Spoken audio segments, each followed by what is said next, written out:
Enggak. Ya waktu SD sampai SMA kelas 2 itu goblok sekali emang.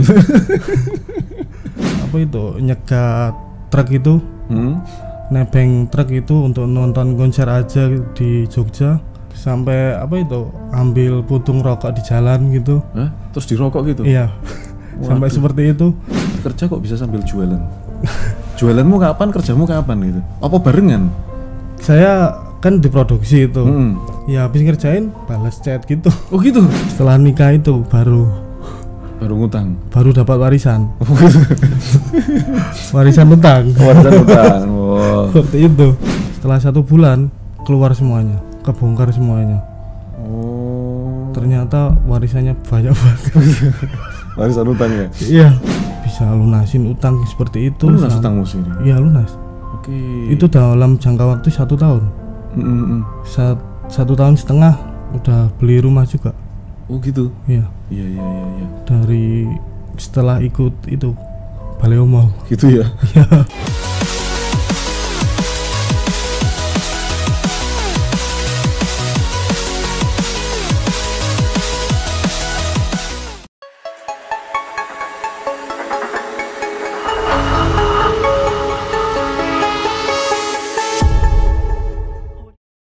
Assalamualaikum warahmatullahi wabarakatuh. Teman-teman di channel saya, kali ini saya kehadiran anak pang. Anak pang dulu ya. Mas Ahmadi. Iya. Ya, Mas Ahmadi. Dari mana? Dari Kudus, Jawa Tengah. Dari Kudus ya. Jadi Mas Ahmadi ini adalah mantan anak pang yang beromset ratusan juta sekarang. Nah, mari kita belajar banyak dari beliau, apa yang terjadi, apa yang merubahnya gitu ya. Oke, Mas, thank you udah hadir di channel saya. Iya, terima kasih. Saya bisa memberi sini malah. Ya, saya pengen banget nih, pengen ngulik ceritanya jenengan. Apa yang terjadi gitu. Dulu itu seperti apa, kok sekarang punya toko online? Iya. Ya, toko online. Toko ini jualan apa tuh? Jualan gift, souvenir pernikahan, Souvenir pernikahan gitu, goodie bag juga. Oh gitu ya. Kan bahannya sama lah. Jadi bisa dibikin beberapa tas promosi gitu. Juga bisa gitu. Gitu ya. Ini produksi. Iya, produksi. Wah, ini sekarang produksi sendiri. Produsen souvenir gitu. Omsetnya bisa ratusan juta ya, gimana ceritanya gitu. Dan dulunya backgroundnya anak pang. Kita cerita dulu aja backgroundmu tuh sajane piye gitu. Kalau dulu itu saya anak yang bandel sekali gitu. Tiap hari misalnya berangkat sekolah selalu terlambat. Hampir tiap hari itu selalu terlambat gitu. Terus mesti tak pada sekolahmu nggak pinter. Ya waktu SD sampai SMA kelas 2 itu goblok sekali emang. Saya pernah SD itu nggak naik kelas tapi pindah kelas dinaikin. Oh gitu. Juga pernah ya. Anda pernah ngalamin itu omset Anda ratusan juta nanti. Oke, lanjut. Ya apa? Kemudian waktu itu saya mulai semangat belajar itu ada seorang guru itu dia ngasih soal di depan kelas itu, kemudian dia muter ke satu murid itu, dia mau ngajarin satu persatu gitu. Nah di situ saya ternyata bisa. Oh, soal apa ya? Matematika itu. Matematika. Iya. Ternyata iso matematika. Iya, ternyata saya bisa ngerjain gitu loh. Oke. Nah itu gurunya itu membuat saya menjadi semangat gitu untuk belajar. Oh gitu ya, itu titik baliknya ya? Iya. Setelah itu saya mulai menyukai semua pelajaran itu. Saya suka belajar dari itu. Oh sejak itu kelas berapa itu? Kelas 3 SMA. 3 SMA? Oh roto-roto akhir ya? Iya. Sekolah roto-roto akhir baru mulai semangat belajar, terus akhirnya lulus? Iya lulus ya? Sebelum lulus semester akhir itu bisa sampai masuk ke 10 besar. Tadinya dari peringkat 1 atau 2 dari belakang. Oh gitu ya? Iya. Asli podo aku tuh, tapi aku bukan anak pang. Lah sampai niki anak pang itu kapan tuh? Pas SMP itu? SMA. Iya. Kelas 1. Kelas 1 kelas 2. Pergaulan itu, salah pergaulan itu menyesatkan. Gitu ya? Iya. Apa kan temennya banyak mas anak pang itu? Iya. Gitu. Ya apa cerita pengalaman jadi anak pang itu? Iya dulu pernah apa itu nyegat truk itu. Nebeng truk itu untuk nonton konser aja di Jogja, Superman is Dead. Ini Jering harus denger ini. Ini pengikutnya. Sampai apa itu ambil puntung rokok di jalan gitu. Hah? Terus dirokok gitu? Iya. Sampai Waduh. seperti itu. Gitu. Jadi di jalan itu ngumpulin gitu. Heeh. Nanti sampai tempat dirokok gitu bareng-bareng. Wah, ngeri yo. Untung ndak corona dulu ya. Corona nih saiki jajal wani ambil. Oh, sampai kayak gitu ya. Iya. Aku nggak paham sih. Orang bisa jadi anak pang terus di jalanan gitu ya. Itu jadi kenapa sih? Karena kalau menurut saya itu karena ya keluarga terutama. Keluarga. Iya. Emang keluarganya pang juga. Enggak, maksudnya perhatian dari orang tua itu kurang. Oh. Terus dari kakak, dari saudara-saudaranya itu enggak ada. Soalnya emang kakak saya kan sibuk kerja. Ibu juga udah nggak terlalu diurusin gitu loh. Terserah mau ngapain gitu. Gitu ya. Iya. Dan normalnya manusia itu kan normalnya nih menurut saya nggak paham karena saya nggak pernah separah itu gitu. Nakal sih nakal. Normalnya manusia itu kan pasti dia mencari sesuatu yang lebih enak gitu. Nah sekarang ini di rumah, terus apakah di jalanan itu lebih enak? Itu yang saya nggak paham gitu. Kadang-kadang mereka kayak gak ada masa depan gitu ya. Iya. Kalau sekarang saya mikirnya juga gitu. Mikirnya gitu ya. Iya. Nah, ini dulu kok gitu gitu. Iki ngopo kok dia kok di rumah itu kan enak ya di rumah gitu. Meskipun hidup sederhana, meskipun gimana di rumah itu kan nggak panas. Tapi kenapa dia milih di jalan yang panas, kumpul sama teman-temannya, terus apa sih? Sakjane yang dicari apa sih? Kalau dulu yang saya rasain itu ya banyak teman gitu. Banyak teman. Iya, kan banyak teman, banyak yang bisa dibicarakan gitu loh. Kalau di rumah kan nggak ada gitu. Jadi ngomong-ngomong mas, anak pang itu? Iya, ya kan sering bermain-main gitu kan, guyon-guyon gitulah. Oh. Jadi iya. lebih asik gitu loh. Kalau di rumah nggak ada, orang tua nggak pernah jarang banget gitu. Pada prinsipnya cari temen ya Iya. sebenarnya. Ya? Kalau menurut saya seperti itu, karena di rumah itu nggak ada, kurang perhatian dari keluarga gitu loh. Seperti itu. Nah teman-teman apa perhatian juga sebetulnya? Iya kan lebih asik gitu. gitu. Iya, solidaritas juga kuat banget. Oh. Iya. Tapi itu dulu ya. Kalau sekarang nggak ini. Udah agak saya kumpulin lagi. Sekarang kalau ingat ya ngapain dulu gitu ya gitu. Iya, malu mas. Malu ya gitu. Oke. Dulunya ini mantan anak pang ya, dan sekarang punya toko online. Nah, oke. Terus mulai tertarik bisnis. Pernah kerja apa langsung bisnis? Dulu saya mulai suka nyari duit itu karena waktu SMA kelas 3 itu saya dikasih pegang counter pulsa sama kakak ya. Nah, di situ saya mulai tahu nyari duit itu susah ternyata. Oke. Karena hasil dari counter itu untuk biaya hidup satu keluarga, untuk biaya sekolah aku, sama ya uang saku gitu. Tak hitung-hitung itu hasilnya ngepres. Kadang malah kakak saya itu harus nombok. Kakak saya kerja di pabrik gitu loh. Harus nombok untuk biaya hidup sama biaya sekolah aku gitu. Iya. Yang tadinya biasanya uang saku saya 10.000, jadi saya pangkas sampai jadi 2.000. Padahal itu perjalanan ke sekolah 4 kali naik angkot loh. Oh gitu ya. Cuma 2.000 itu bisa. Gitu ya. Iya. Sampai jadi segitunya. ngerasa susah terus Iya. mulai berpikir cari Iya. penghasilan gitu ya. Iya, di tempat sekolah itu nggak pernah jajan makan gitu. Cuma buat uang angkot aja gitu. Angkot prihatin banget ya. Iya. Iya, pernah sampai ikut ngamen juga kan di anak pang itu. Iya. Buat bayar sekolah. Tapi itu udah mulai sadar nyari duit gitu loh. Iya, terus ngamen. Enggak yang parah-parah aja gitu loh ikutnya. Iya. Pernah sampai gitu juga. Oh, jadi pengamen tuh enggak mesti untuk Iya. sing enggak ya. Kadang-kadang Tergantung butuh kalau duit. dia orangnya pikirannya baik ya untuk yang baik-baik kan. Gitu ya. Iya. Kadang-kadang ngamen untuk ngelem gitu. Nah, salah itu.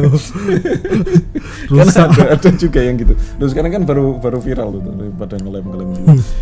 Tapi dulu nggak ngelem tuh. Nggak pernah. Kalau dulunya ngelem nggak mungkin bisa bisnis sekarang. oh gitu. Oke, Bro. Jadi dari apa namanya mulai sadar, jadi mulai coba untuk cari uang. Terus apa yang dilakukan, apa punya pengalaman apa setelah itu? Ya itu di kantor. Setelah lulus kerja di pabrik, tapi masih punya counter. Oh, Oh, punya counter. Nah, iya, masih punya counter, ada yang jagain gitu loh. Ada yang jagain, terus Kerja kamu di kerja pabrik kurang lebih selama 3 tahunan lah.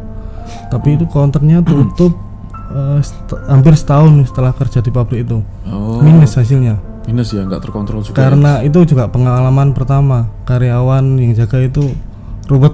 Ruwet nakal. Iya, nakal. Oh, lah bosnya nakal kok. Nah, jadi nganu ya, sambil kerja gitu ya, Iya. sambil ngurusin konten. Iya. Berapa tahun kerja? Jadi apa dulu kerja itu? Kerja di Polytron, jadi di bagian produksi. Produksi? Iya. Ngapain kerjaannya? Ya angkat-angkat box speaker gitu. Oh gitu ya. Satu Di hari Kudus? nguli lah. Nguli. Itu di pabrik tapi nguli. Oh, sampai 3 tahun? Kurang lebih 3 tahun. 3 tahun. Terus habis itu?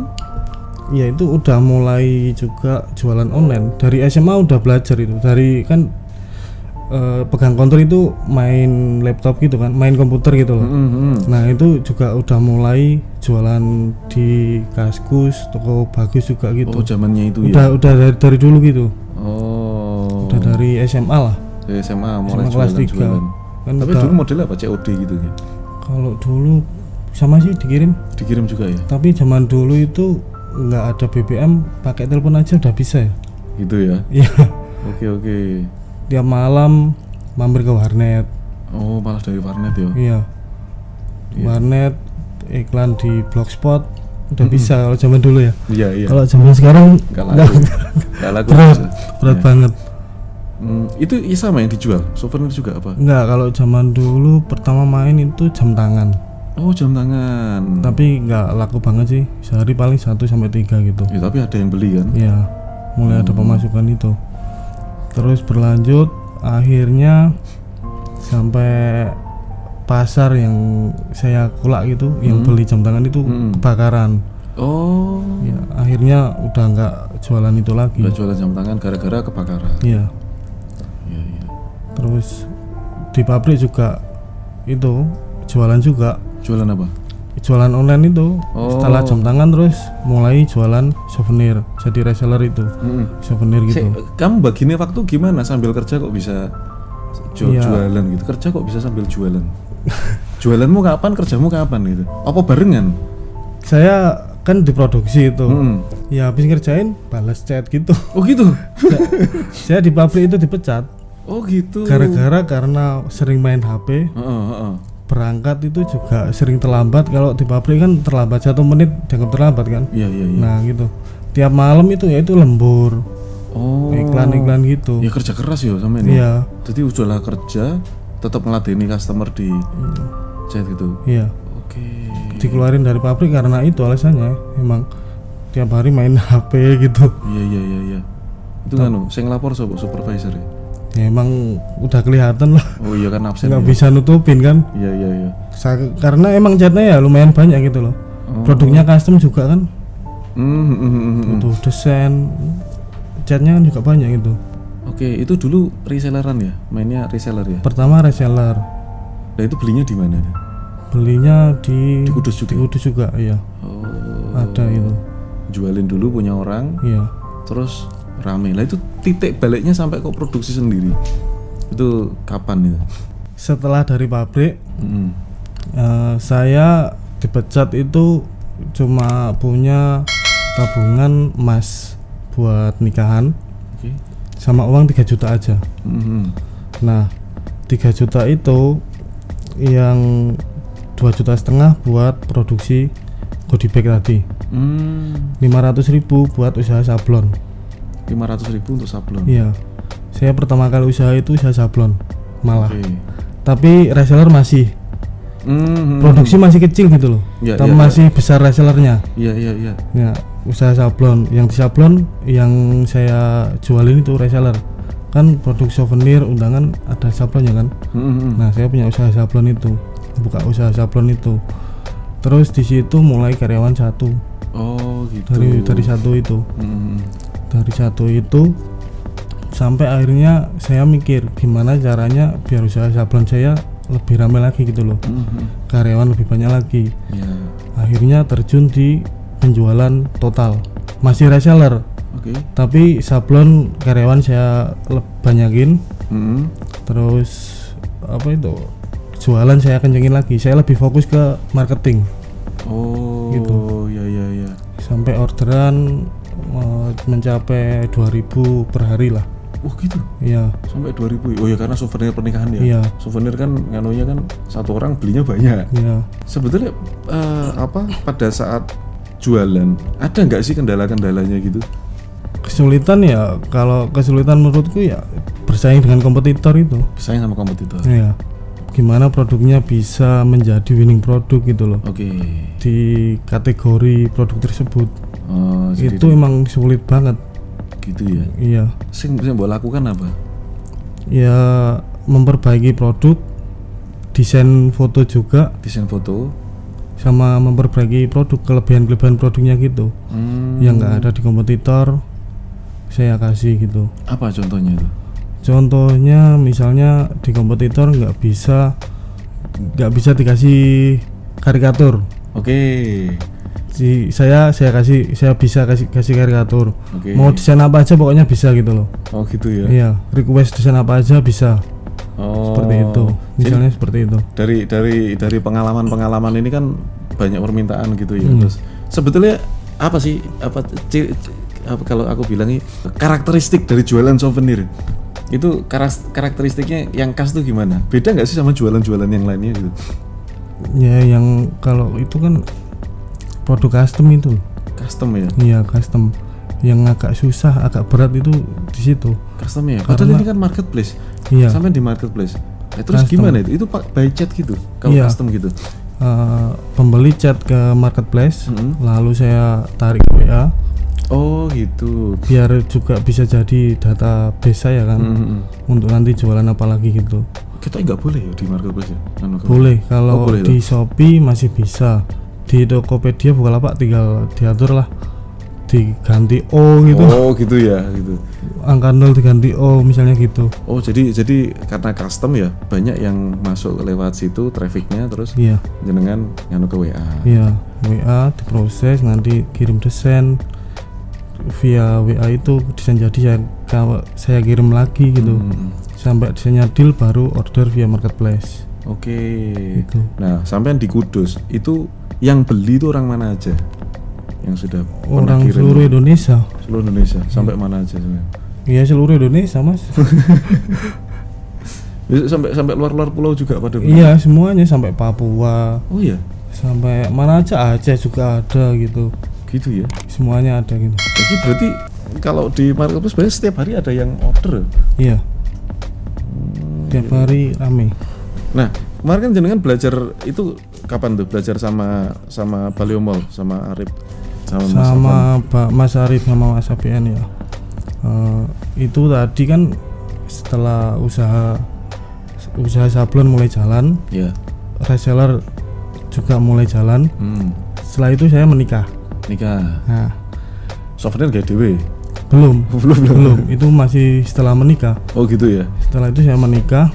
Saya baru mempunyai karyawan untuk CS1 di situ saat itu.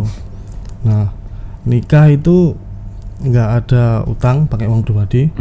Setelah nikah itu baru ngutang. Baru dapat warisan. Warisan utang. Oh. Seperti itu. Nah, Oke. itu mulailah mungkin apa itu?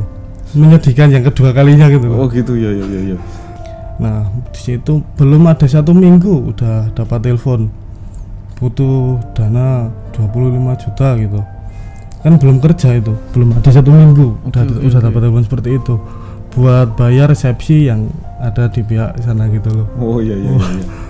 Nah, itu mulai apa itu? Perhiasan mas-masan untuk pernikahan itu saya jual semua. Jualin. Sama hasil dari sumbangan saya kasih semua. Setelah Lunas. Iya, 25 juta lunas. Oke. Setelah 1 bulan keluar semuanya, kebongkar semuanya. Oh. Ternyata warisannya banyak banget. Warisan utang ya. Iya. Kurang lebih 3 digit lah. Oh gitu ya. Iya, sampai segitu. Jalan kurang. Setelah itu baru saya ikut Mas APN Baleo Mall. Oh iya. Setelah itu baru saya ikut belajar. Iya, belajar untuk skill apa lagi kan, biar bisa cepat lunas. Iya. Gitu. Nah terus yang dipelajari apa Mas dari situ Mas? Banyak, salah satunya yaitu bisa naikin toko, maksudnya Reputasi, optimasi. ya. Optimasinya itu sangat bagus kalau di Baleo Mall itu. Optimasi marketplace-nya itu. Iya. Ya itu yang saya pelajari, saya maksimalkan prakteknya juga. Iya. Tapi itu prakteknya masih Shopee aja loh saya. Belum Lazada, Tokopedia, Bukalapak, belum ya. Belum. Shopee ini. Nggak kuat, tenang aja. Oh gitu ya. Harusnya itu kalau diajar semua kan bisa lebih gede lagi. Gede. Sampai saat ini belum kuat itu tenaganya. Gitu. Sekarang ini apa? Ada berapa yang bantu ini karyawannya? Kita. Kalau untuk yang online 9. Oh 9 orang nih. Dalam pekerjaan 9 orang ya. Si pagi si malam. Oke, Mas sampai omset segitu itu sebetulnya kan ada perjuangan ya. Iya. Ya nggak mungkin lah nggak ada perjuangan. Apa yang berkesan Mas dari perjuangan jenengan Mas? Yang berkesan ya prosesnya itu. Ngapain aja sampai? Iya banyak kan, seperti tadi bisa lunasin utang seperti itu. Lunas utangmu sih ini? Iya lunas. Oke. Itu dalam jangka waktu 1 tahun. 1,5 tahun udah beli rumah juga. Oh gitu. Iya. Iya. Dari setelah ikut itu Baleo Mall. Gitu ya. Habis belajar, tokonya naik ya. Iya. Berapa lama Mas dari sampean belajar optimasi sampai di titik sekarang itu berapa lama prosesnya? Kurang lebih 3,5 tahun. 3,5 tahun gitu ya. 3,5 tahun. Belajar optimasi sampai sekarang ya. Penjualan mulai naik, mulai produksi juga.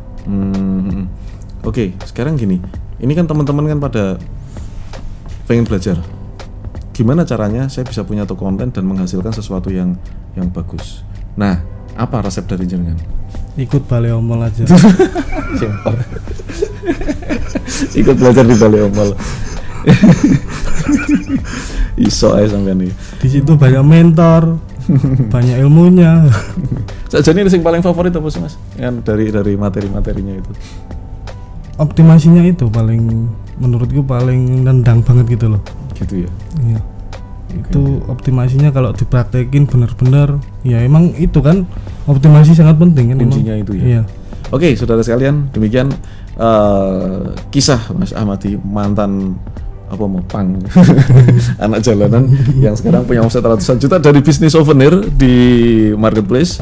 Semoga bisa menginspirasi kita semua, dan seperti biasa saya doakan Anda, semoga kita semua mendapatkan rezeki yang berkah, rezeki yang melimpah, dan rezeki yang bermanfaat. Wassalamualaikum warahmatullahi wabarakatuh.